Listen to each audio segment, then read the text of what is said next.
Hello at welcome sa aking tutorial. Magtuturo sa inyo tungkol sa PHP. Ngayon ituturo ko ay kung paano magdagdag at mag-edit ng picture at video sa loob ng inyong PHP website gamit ang Sublime.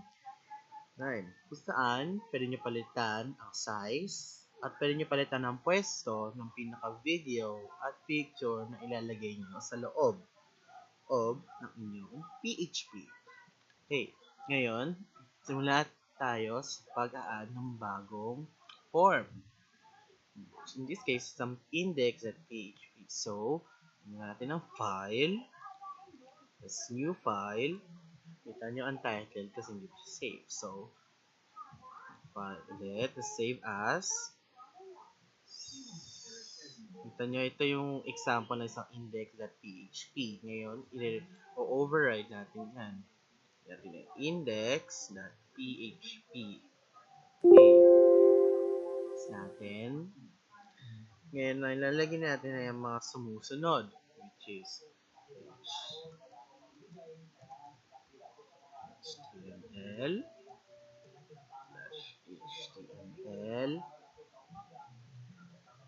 Ngayon, dyan sa loob, lalagay natin ang mga sumusunod na code na ilalagay ko. So, head.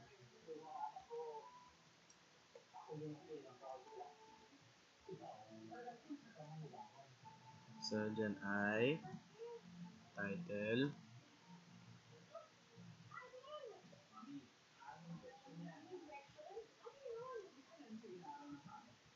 So, ay body.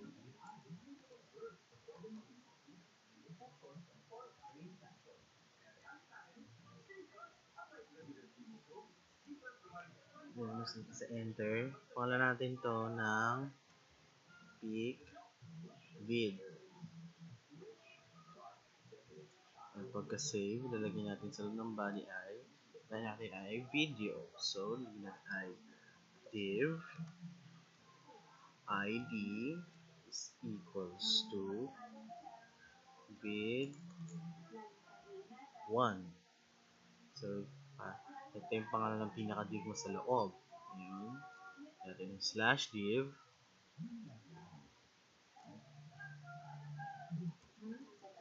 Yes, yung slash div ay ang video.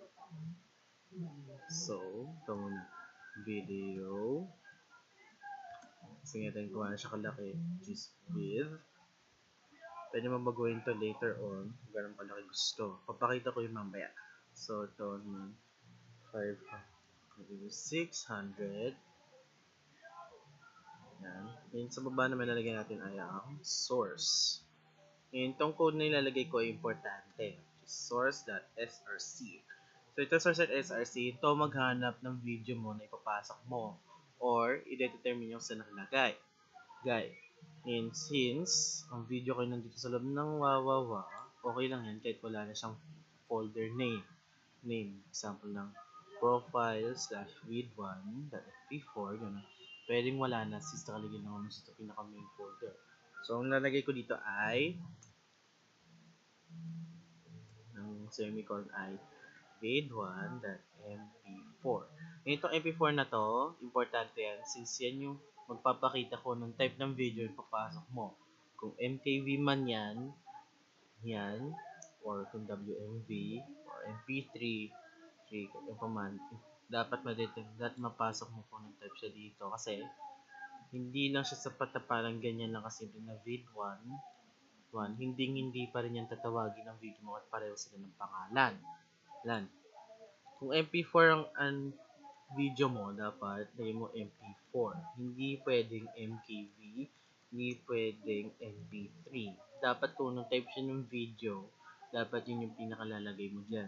Kaya in this case, ang type ng video natin MP4, so lalagay natin ay MP4. Ngayon nalagay natin ay type. Type. Tulad lang nito, pareho lang yan. Equals natin. Then, so nyan ay video/mp4. Yan. Tapos na natin ito, pinin natin ay the file, tapos save. Kung gusto nyo, Control S. Yan, tetest natin siya.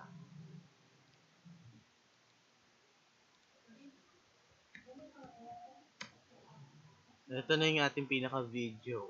Kaya hindi pa siya na-control kasi hindi naman siya naka-autoplay. Tuturo ko yun mamaya. Yeah. Ang susunod natin ngayon na paglalagay, kung paglagay ng picture. Madali lang yan. Ito. Ito ng bagong div. /div. Okay.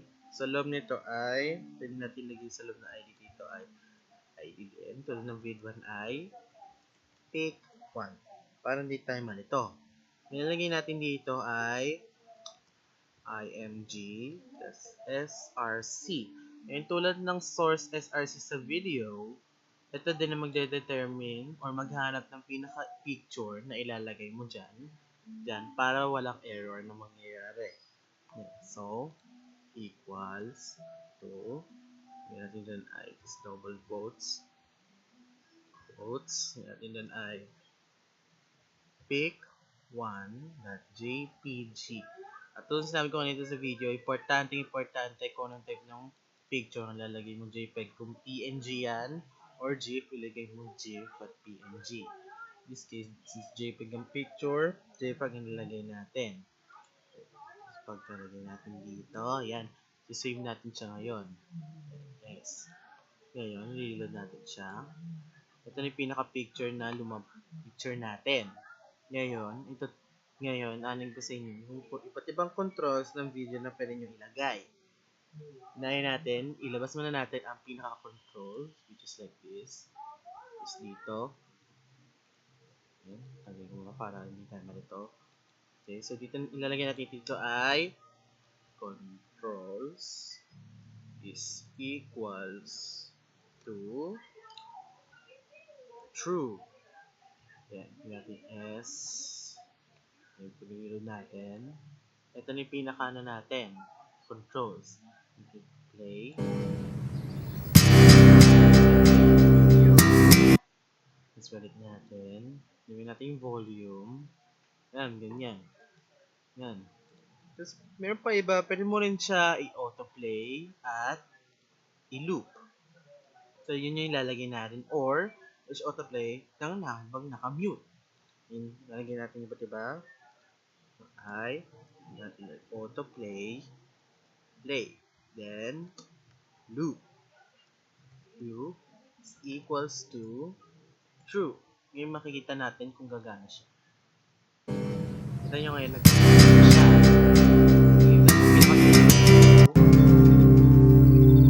You know what's out there? Nag-loop siya. Kaya ito yung parang gusto nyo i-play siya habang walang sound, tulad parang isang GIF, pwede rin. Nilagay natin dyan ay muted. Ngayon, reload natin. I-play siya ng walang sounds. Diba? Magic! Ngayon, bago kong tuturo sa inyo ay kung paano i-resize ang ating picture. So, madali lang yan. Yan. Nilagay natin dito ay height at width. Height is equals to 500. Tapos, width is equals to 500. Okay. Kita nyo, nag-resize na siya ngayon. Yun, di ba? Then, ngayon ang anin ko sa inyo ay kung paano siya i-posisyon or lipat-lipat ng pwesto. So, nilalagay natin ay ng file. Isa-save natin dito ay styles.css. Save. Lagyan natin doon kung anong pangalan ng divs mo, yun din lalagay mo dito. Lagyan natin ang vid. Ay. Okay. Hashtag vid1 position absolute. Ito yung magbibigay sa inyo ng freedom na position niya kung saan mo gusto. Left ay 100 px. Px stands for pixels. Okay, same na. Pero ililink muna natin siya. Sa taas ng link, title, natin ay link, pipili mo, tab. Tapos dito pipindutin mo ay type ko pala ay styles.css. Tapos kung anong pangalan ng style mo, yun ilalagay mo dito. Yung S natin. Okay, reload. Ito mo ngayon lumipat na siya. Since naka-position absolute siya, automatic ito lilipat din sa pinaka-top. Kung position siya, yun. Lagyan natin siya sa gitna.